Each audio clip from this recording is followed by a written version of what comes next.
আমি এই মুহূর্তে দাঁড়িয়ে আছি পূর্ণভূমি সিলেটে, হযরত শাহজালাল রাদিয়াল্লাহু যে দরগা আছে সেই দরগা শরীফে। এইখানে এটা পূর্ণভূমিতে আছি, আসলে সত্যি মন ভালো হয়ে যাচ্ছে যে এখানে হাজার হাজার মানুষ আসছে তার দরবারে, বিভিন্ন আল্লাহর কাছে ফরিয়াদ করতেছে, নামাজ আদায় করতেছে তার মসজিদে। আমি এই জায়গাটাকে দেখানোর চেষ্টা করবো যে সিলেটের যে ঐতিহ্যবাহী একটি স্থান, শাহজালাল রাদিয়াল্লাহুর জন্যই বেশি জনপ্রিয় হয়ে উঠেছে এই সিলেট, এবং তিনি ইসলাম ধর্ম প্রচারের জন্য বাংলাদেশে ইয়েমেন থেকে আসছিলেন।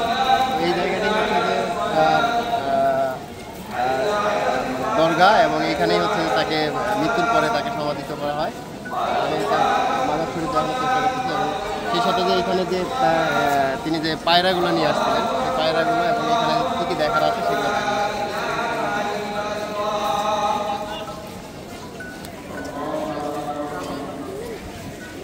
এ হচ্ছে পায়রা, তিনি হচ্ছে এই পায়রাগুলো সাথে করে নিয়ে আসছিলেন। এখানে হচ্ছে মাজারের পাশেই হচ্ছে যে সেই পায়রাগুলো অবস্থান করে, শাহজালাল রাদিয়াল্লাহু মাজার উপরে, আর পাশেই হচ্ছে যে মসজিদ, এখানে নামাজ আদায় করছে মুসল্লিরা। পাশে একটা পুকুর আছে, সেখানে হচ্ছে বিভিন্ন মানুষ উজু করে, গজার মাছ এখানে আছে, বিভিন্ন মানত করে, যদিও এর সত্যতা কতটা সেটা জানা নাই, আমি একটু দেখাই।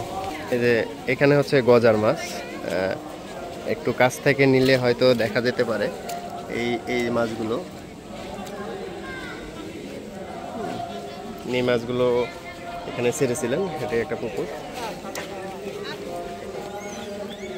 পাশেই হচ্ছে মহিলার নামাজের স্থানও রয়েছে, মহিলারা এখানে নামাজ আদায় করে, যদিও এখানে যথাযথ পর্দা মেনটেন করা হয় না, পুরুষরা পাশে থাকে, জানি না কতটুকু মেনটেন হয়।